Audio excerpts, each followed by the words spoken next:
Hello everyone, मैं अरविंद जनू classes में आपका स्वागत करता हूं। ये वीडियो एग्जाम की दृष्टिकोण से बहुत ज़्यादा इंपॉर्टेंट होने वाली है, तो आप सभी को इस वीडियो को एंड तक देखना है। मैं आपको बता देता हूं कि इस वीडियो में आपको क्या बताने वाला हूं। तो सामाजिक विज्ञान कक्षा 10वीं सामाजिक विज्ञान, आप सभी की प्रॉब्लम होती है कि सर सामाजिक विज्ञान में हमें याद नहीं होता है, सोशल साइंस में हमें कुछ नहीं आता, हम कैसे पढ़े, इतिहास को कैसे पढ़े, भूगोल को कैसे पढ़े, राजनीति विज्ञान को कैसे पढ़े, सर अधिक से अधिक नंबर कैसे लाएं। तो आज का वीडियो का टाइटल है, अब आएंगे सामाजिक विज्ञान में 95 प्लस मार्क्स। मैं बताने वाला हूं, पूरी रणनीति बताऊंगा, कैसे तैयारी करें, कैसे नहीं करें, क्या क्या टॉपिक पढ़े, किस शेड्यूल से पढ़े, सारी चीजें मैं आपको बताने वाला हूं। तो पैसेंस बना के वीडियो को एंड तक देखते रहें, और जिसने अब तक चैनल को सब्सक्राइब नहीं किया गाइस, वो चैनल को सब्सक्राइब करें, बेल आइकन को प्रेस करें, जिससे कि ऐसी इंपॉर्टेंट वीडियो आप तक पहुंच सके। तो सबसे पहले मैं चर्चा करूंगा आपके सिलेबस के ऊपर, क्योंकि सत्र 2020-21 की अगर मैं बात करूं तो इसमें आप सभी को पता है कि राजस्थान बोर्ड में जो है सिलेबस को कम कर दिया है, 40% रिमूव कर दिया और 60% सिलेबस बचा हुआ है सभी सब्जेक्ट का, सिर्फ सोशल साइंस का ही नहीं, जितनी भी आपकी सब्जेक्ट होती है, साइंस है, संस्कृत है, हिंदी है, सबका 40% सिलेबस कम किया है। अब मैं बात करूंगा यहां पर कि आपका जो एसएसटी या आप जो सामाजिक विज्ञान का जो यहां पर सिलेबस है वो क्या रहा है और क्या हटा दिया और कैसे आपको पढ़ना है, ये भी मैं आपको बताने वाला हूं। तो यहां पर जो है आपका सिलेबस आप देखेंगे, सबसे पहले मैं बता देता हूं क्या कौन से चैप्टर रिमूव किए हैं। तो चैप्टर नंबर 13 और 17 कंप्लीटली हटा दिए। चैप्टर नंबर आपके 13 और 17 कंप्लीटली हटा दिए। जिस प्रकार से आपके साइंस में 20 चैप्टर हैं, उसी प्रकार से आपके सामाजिक विज्ञान में या आपके सोशल साइंस में भी 20 चैप्टर हैं। इसमें से आपके 2 चैप्टर पूरे कंप्लीट हटा दिए, और अब जो आपके बचे हुए 18 चैप्टर वो यहां पर मैंने डिवाइड कर रखे हैं नंबर वाइज, क्योंकि पहले 20 चैप्टर थे और काफी सारे टॉपिक भी थे, कंप्लीट टॉपिक थे, अब टॉपिक भी कम किए हैं काफी सारे चैप्टर्स में से, तो नंबर अब आपके बढ़ गए हैं। जो चैप्टर आपके कम नंबर का था वो अब अधिक नंबर का हो गया। तो मैं आप सभी को बता देता हूं कि कितने कितने नंबर के चैप्टर हो गए हैं। आपका जो पहला चैप्टर है यहां पर स्वर्णिम भारत प्रारंभ से 1206 ईस्वी तक, ये आपका 5 मार्क्स का है। वहीं मैं बात करूं सेकंड चैप्टर संघर्षकालीन भारत 1206 से 1757 ईस्वी की पूरी इसमें हिस्ट्री बताई गई है, ये आपका 6 मार्क्स का चैप्टर है। वहीं मैं बात करूं अंग्रेजी साम्राज्य का प्रतिकार एवं संघर्ष, ये आपका 7 मार्क्स का चैप्टर है, बहुत ज्यादा इंपॉर्टेंट है, 7 मार्क्स का चैप्टर हो गया है ये। विश्व इतिहास या वर्ल्ड हिस्ट्री की बात करूं तो ये 2 मार्क्स की है आपकी। वहीं मैं लोकतंत्र की बात करूं 5 मार्क्स का, और सबसे ज्यादा पॉलिटिकल का यहां पर पार्ट है जो बहुत ज्यादा नंबर का है और बहुत ईजी भी है, केंद्र सरकार और राज्य सरकार, ये 7 नंबर और 8 नंबर का है। पॉलिटिकल साइंस के जो चैप्टर हैं केंद्र सरकार और राज्य सरकार बहुत ज्यादा इंपॉर्टेंट है, 7 और 8 मार्क्स के चैप्टर हैं। इस पर मैंने वीडियो बनाए हुए, आपके यहां पर जो केंद्र सरकार है, राज्य सरकार है, इस पर मैंने वीडियो बनाए हुए इस चैनल पे, मैं आपको प्लेलिस्ट उपलब्ध करा दूंगा। और सोशल स्टडीज के हमारे पास बहुत ज्यादा चैप्टर्स हैं, काफी सारे वीडियोस पड़े हुए हैं, तो आप प्लेलिस्ट में जाके देख सकते हैं। आपके प्रीवियस ईयर के क्वेश्चंस भी हैं, मॉडल पेपर भी हैं, इंपॉर्टेंट क्वेश्चंस भी हैं, तो आप ज्यादा से ज्यादा हमारे चैनल पे जो वीडियोज हैं सोशल साइंस के वो देख सकते हैं। प्लेलिस्ट बना रखी है, और भी मैं अच्छे से प्लेलिस्ट बना दूंगा प्रत्येक चैप्टर की या आपके इंपॉर्टेंट जो क्वेश्चंस हैं उनकी, तो आप देख लेना। और भी मैं अभी नए चैप्टर्स लाने वाला हूं, अगर आप इस वीडियो को ज्यादा देखेंगे या पसंद करेंगे तो। वहीं मैं आपको बता देता हूं कि चैप्टर नंबर 8 जो आपका है जल संसाधन, ये 2 नंबर का है। भारतीय कृषि 3 नंबर का है। खनिज व ऊर्जा संसाधन, ये चैप्टर जो है आपका वो 5 नंबर का है। इसी के साथ हम आगे बढ़ते हैं। विनिर्माण उद्योग आपका 4 नंबर का है। मानव संसाधन 4 नंबर का। भारतीय अर्थव्यवस्था 3 नंबर का। चैप्टर नंबर 13 हटा दिया है, 13 और 17, तो इसको हम अभी ऐड नहीं करेंगे। और इसके अलावा चैप्टर नंबर 14 भारतीय अर्थव्यवस्था 3 नंबर का, और इसके अलावा 15 नंबर का जो चैप्टर है आपका 6 मार्क्स का है। और आपका जो 16 नंबर का चैप्टर है, चैप्टर नंबर 16 आपके 4 नंबर का है। चैप्टर नंबर 18 आपका 5 नंबर का है। चैप्टर नंबर 19 आपका 2 नंबर का है, और चैप्टर नंबर 20 आपका 2 नंबर का है। तो इस तरह से आपके नंबर्स का वितरण किया गया है आपके यहाँ पर जो सामाजिक विज्ञान विषय है उसमें। अब मैं यहां पर बताऊंगा कि स्टूडेंट को ये सब्जेक्ट ज्यादा टिपिकल क्यों लगती है या ज्यादा प्रॉब्लम क्यों होती है इसको समझने में, पढ़ने में, क्योंकि सबसे ज्यादा थ्योरेटिकल पार्ट इसी के अंदर है।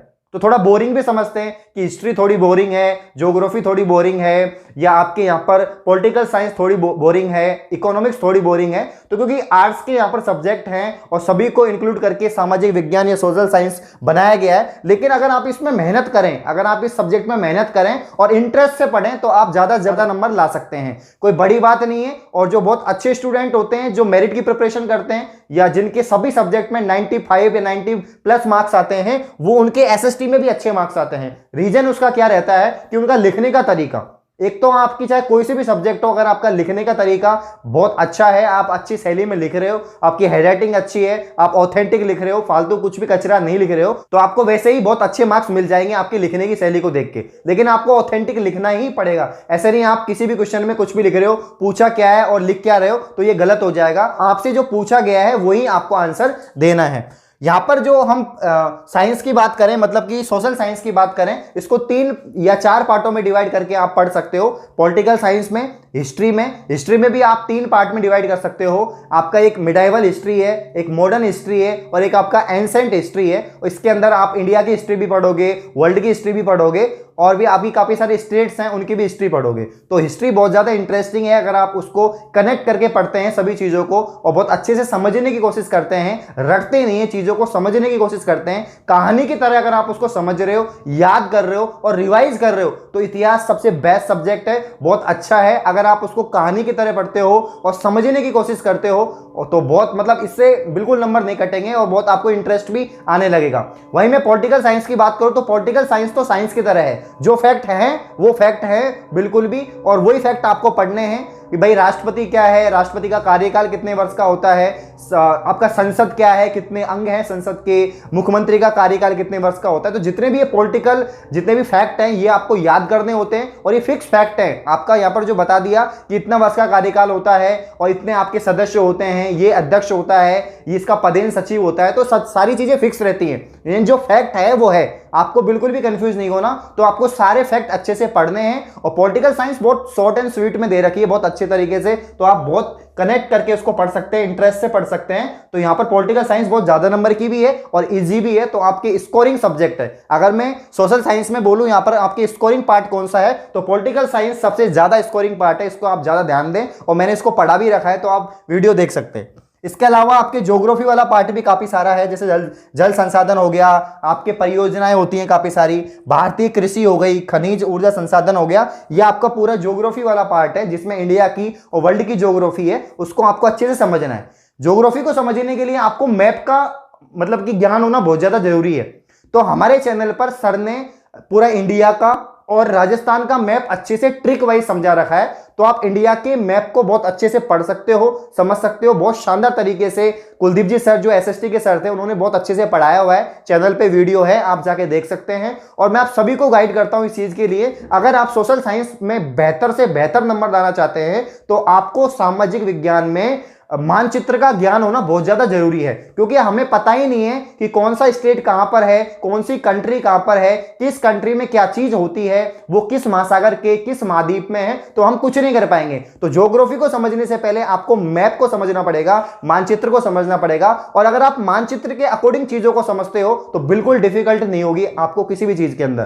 तो अगर आपको यहां पर भूगोल को समझना है, ज्योग्राफी को समझना है, तो बिल्कुल मैप को समझना होगा। और आपके डायरेक्ट क्वेश्चन भी आता है मैप से, आपके 2 क्वेश्चंस आते हैं मैप से, इंडिया का मैप भी आता है, राजस्थान का मैप भी आता है, तो समथिंग शायद आपके 5 या 6 नंबर का एक क्वेश्चन आता है। तो आपको मैप को बहुत ज्यादा इंपॉर्टेंस देना है और इन सभी चैप्टर को अच्छे से आपको पढ़ना है। इनके जितने भी डेटा होते हैं, जितने भी फैक्ट्स होते हैं, वो सारी चीजें आपको याद रखनी है। और भी जैसे इकोनॉमिक्स के कुछ चैप्टर है, इकोनॉमिक्स के चैप्टर आपको पढ़ने हैं, जैसे भारतीय अर्थव्यवस्था, तो ये इंडियन इकोनॉमी है, इकोनॉमी को आपको समझना है, जीएसटी क्या होती है और भी काफी सारी चीजें होती है जो इकोनॉमिक्स में आती हैं। आपके जितने पंचवर्षीय योजनाएं हैं और भी काफी सारी चीजें हैं जो आपके अर्थव्यवस्था के अंदर आती है, तो ये सारी चीजें आपको अच्छे से पढ़नी है, समझनी है। मतलब सब चीज को आप बेहतर तरीके से नोट्स बनाएं, पॉइंट वाइज लिखें और उनको रिवीजन करें। सामाजिक ऐसी सब्जेक्ट है जिसमें आपको रिवीजन की जरूरत पड़ती है, क्योंकि ये काफी स्टूडेंट बोलते हैं सर इसमें रटना पड़ता है। भाई आप चीजों को रटे नहीं, समझे। अगर आपको एक बार समझ में आ गई, कोई कहानी के रूप में आपको कोई चीज याद हो गई है, तो आप उसको बेहतर तरीके से लिख सकते हैं और अच्छे से पेश कर सकते हैं। तो अगर आपको लिखने अच्छे से आ रहा है, जो आपसे पूछा गया है उसी तरीके से अगर आप लिख रहे हैं, तो बिल्कुल गलती नहीं होगी और बहुत शानदार तरीके से आपके नंबर आ सकते हैं। वहीं चैप्टर याद रहे, चैप्टर नंबर 13 और 17 को रिमूव किया है। इन चैप्टर में से भी काफी सारे टॉपिक्स को हटाया है, तो आपको मैं डिस्क्रिप्शन में सिलेबस की जो पीडीएफ है वो दे दूंगा, वहां से आप डाउनलोड कर लेना और पूरा सिलेबस देख लेना। तो सामाजिक विज्ञान में अगर आपको अधिक से अधिक नंबर चाहिए तो सबसे बड़ा इसमें जो आपको करना है वो करना है आपके कॉपी में लिखने का तरीका, कि आपका प्रेजेंटेशन कैसा है, आप कैसे प्रेजेंट कर रहे हो, सभी क्वेश्चंस का आंसर आप कैसे लिख रहे हो, ये ज्यादा बहुत महत्वपूर्ण बात है। तो इसको समझना। जैसे कि आप ऐसे नहीं, पहला क्वेश्चन आपने किया फटाफट से आपने पैराग्राफ में आंसर लिख दिया, चाहे एक पेज का है तो पूरा एक पेज भर दिया। अब उसको एक पेज को पढ़ने में जो एग्जामिनर होगा उसको बहुत कम समय रहता है, कॉपी चेक करने में ज्यादा समय उसको मिलता नहीं है, तो पूरा पढ़ने में बहुत डिफिकल्ट होगा, तो वो पूरा पढ़ेगा नहीं, थोड़ा बहुत पढ़ के आपको मार्क्स देके चला जाएगा। और उसमें यह भी हो सकता है कि आपको पूरा नंबर मिले या नहीं मिले। तो आपको ध्यान रखना है कि आपको पॉइंट बना के चीजों को लिखना है जिससे कि इफेक्टिव रहे। और जैसे कि कोई भी पॉइंट बनाया आपने, कोई भी पंचवर्षीय योजना, जैसे इंदिरा गांधी पंचवर्षीय योजना है, तो आपको इंदिरा गांधी पंचवर्षीय योजना में मतलब उसको ऐसे डैश करके नीचे डबल लाइन खींच के फिर ऐसे पॉइंट बना के लिखना होगा। कोई भी टॉपिक को आपको अच्छे से डबल लाइन करके स्केल से, और फिर बिल्कुल उसको दिखना चाहिए कि ये पॉइंट आपने लिखा है। उसके साथ उसकी पूरी समरी लिखेंगे, फिर अगला पॉइंट, फिर उसकी समरी, ऐसे इस तरीके से आप उसको प्रेजेंट करेंगे जिससे कि एग्जामिनर को ज्यादा डिफिकल्ट नहीं हो कॉपी को देखने में, आपके टॉपिक्स को समझने में। मैं आपको बहुत जल्दी ये वीडियो लेके आने वाला हूं कि जो टॉपर्स होते हैं वो अपनी कॉपी में कैसे लिखते हैं। अगर मैं सबसे पहले विज्ञान की आपको कॉपी दिखाऊंगा, अगर आपको वो अच्छी लगती है तो मैं सभी सब्जेक्ट की कॉपी आपको दिखाऊंगा। इसके अलावा अगर आपको कोई डिफरेंस दे दिया कि भाई आपको डिफरेंस पूछ लिया, किसी दो अयस्क में, दो खनिजों में डिफरेंस पूछ लिया, या किसी भी दो युद्धों के बीच में कोई कंपैरिजन करवा लिया आपसे, या कोई भी दो टॉपिक के बीच में आपको डिफरेंस पूछा है, तो आप एक टेबल बनाएंगे और टेबल में बना के आप उनके पॉइंट वाइज लिखेंगे कि इस ये वाला जो टॉपिक है उसके ये पॉइंट है और इस वाले टॉपिक के ये पॉइंट है। तो अगर आप टेबल्स में, आप पॉइंट्स में, अगर आप किसी चीज को बहुत अच्छे से लिख रहे हो तो बहुत अच्छे मार्क्स आपको मिलने वाले हैं। इन छोटी छोटी बातों को आपको ध्यान में रखना है अगर आपको बहुत बेहतर और अधिक से अधिक नंबर चाहिए सामाजिक विज्ञान में। सभी बच्चे बोलते हैं कि सर हमको याद नहीं रहती है, सामाजिक विज्ञान याद नहीं रहती है, लेंदी सब्जेक्ट है, काफी सारे चैप्टर भी हैं, तो वो बहुत बड़े हो जाते हैं या बहुत ज्यादा लेंदी चीजें हैं और मतलब कि थ्योरेटिकल चीजें हैं, तो समझने की बजाय रटना पड़ता है। तो आप रटने की कोशिश नहीं करें, ज्यादा समय दें। सामाजिक विज्ञान में आपको टाइम देना ही पड़ेगा। अगर आपको मैथ्स डिफिकल्ट लगती है तो आप मैथ को भी समय दें, इंग्लिश को भी दें, साइंस को भी दें, लेकिन इस सब्जेक्ट को समय देना बहुत ज्यादा जरूरी है। इसको आप ऐसे सब्सिडरी नहीं रखें, इसको आप मेन सब्जेक्ट में लें और उसी के अकॉर्डिंग आप इसको पढ़ाई करेंगे, तब जाके आपके अच्छे स्कोर आएंगे। आप सभी बच्चे देखते होंगे कि भाई साइंस में 100 में से 100 आ गए, मैथ्स में 100 में से 100 आ गए, इंग्लिश में भी आ जाते हैं, लेकिन कभी भी एसएसटी में बहुत कम लोग होते हैं जिनके 100 में से 100 मार्क्स आते हैं, 99, 98 तक ही रह जाते हैं। उसका रीजन यही है कि हम इसको बहुत ज्यादा वो बना लेते हैं कि बहुत ज्यादा डिफिकल्ट सब्जेक्ट है, बहुत ज्यादा हार्ड है, तो उसको हम उसी तरह से दिमाग में रखते हैं। बिल्कुल इजी सब्जेक्ट है, अगर आप इसको अच्छे से इंटरेस्ट से पढ़ोगे और किस तरीके से लिखना है उस तरीका आप ध्यान रखोगे तो कोई दिक्कत का सामना आपको नहीं करना पड़ेगा। तो वहीं मैं बताऊं कि आपको कितने घंटे प्रतिदिन सामाजिक विज्ञान को पढ़ना है या देना है, तो आप ज्यादा से ज्यादा समय दें। सिर्फ अन्य सब्जेक्टों को ही नहीं, सामाजिक विज्ञान को भी समय दें। और इसको मतलब कि 2-3 घंटे तो आपको बैठ के पढ़ना ही होगा, क्योंकि काफी लेंदी चीजें होती हैं, थ्योरेटिकल चीजें होती हैं, तो आप लिख लिख के पढ़े, ये बेस्ट होगा। अगर आप लिख लिख के पढ़ रहे हैं तो आपकी दो चीजें अच्छी होंगी, आपका लिखने की प्रैक्टिस होगी और उसके बाद में आपको ज्यादा लंबे समय तक ये चीजें याद रहेंगी, क्योंकि इसमें सन आती हैं, दिनांक वगैरह आती हैं, कब युद्ध हुआ, कौन सी परियोजना कब लॉन्च हुई, किन किन लोगों ने बनाई, तो सारी चीजें आपको रिमेंबर तभी रहेंगी जब आप लिख लिख के पढ़ेंगे और बार बार उसका रिवीजन या प्रैक्टिस करते रहेंगे। तो सामाजिक में प्रैक्टिस करते रहें और बहुत आसान सब्जेक्ट है, बहुत अच्छे से आप मार्क्स ला सकते हैं। अभी भी आपके कोई डाउट है या कोई भी आपको क्वेश्चन पूछना है कि सर हम इस चीज को कैसे सोल्व करें, कमेंट बॉक्स में कमेंट करें, मैं जरूर रिप्लाई करूंगा और उस पर वीडियो भी बनाऊंगा। अगर ये वीडियो आपको अच्छी लगी, वीडियो को लाइक करें, कमेंट करें, शेयर करें। धन्यवाद।